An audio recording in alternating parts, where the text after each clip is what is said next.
নমস্কার, আমি সমিতা শাস্ত্রী বলছি। আপনাদের সকলকে আমার অনেক ভালোবাসা, অনেক প্রণাম রইল। আপনারা আমার সঙ্গে আছেন, আমাকে খুব ভালোবাসেন। আপনাদের প্রত্যেকের আমরা মেসেজ পাই, ফোন করেন, আমার খুব ভালো লাগে। তো আপনাদের সঙ্গে পরিচিত হতেও আমার ভালো লাগে, আর আপনাদেরকে আমার নিজস্ব যেটুকুনি তথ্য আমি জানি সেটা জানাতেও আমি খুব আনন্দিত বোধ করি। তো যাই হোক, তো আজকে আমি আপনাদের জানাতে চাই যে এই বছরে মীন রাশির কেমন যাবে। তো প্রথমেই জানাই যে এই বছরে কিন্তু মীন রাশির পক্ষে সবচেয়ে একটু কঠিন বছর হবে। কারণ মীন রাশির এই বছরে 6টা গ্রহ মীন রাশির মধ্যে চলে আসছে, যার ফলে গ্রহের চাপ একটা ঘরে 2টো গ্রহ ম্যাক্সিমাম থাকতে পারে, কি 3টি গ্রহ থাকতে পারে, কি 4টি গ্রহ থাকতে পারে। এবার যদি সেই ক্ষেত্রে একটা ঘরে 6টা গ্রহ থেকে যায়, তাহলে বুঝতে পারছেন যে কি কঠিন ব্যাপারটা হবে। আপনার ঘরেতেই ধরুন না, আপনারা 4জন মেম্বার, সেখানে যদি 8জন মেম্বার হয়ে যায় তাহলে কতটা চাপ হতে পারে। তো সেরকম তো গ্রহ নক্ষত্রদেরও সেরকম ব্যাপার থাকে, তার নিজস্ব ঘর থাকে।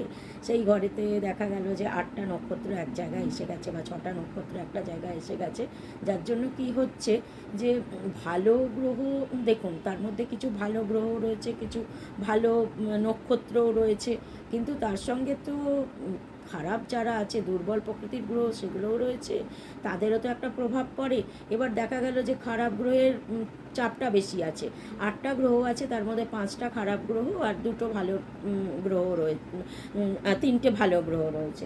তা সেক্ষেত্রে তখন কি হলো, দেখা গেল যে ওই কার প্রভাবটা বেশি হলো, খারাপ গ্রহের প্রভাবটা বেশি হলো।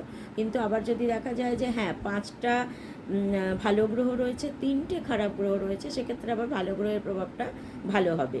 তো এই হচ্ছে গিয়ে রাশিচক্র।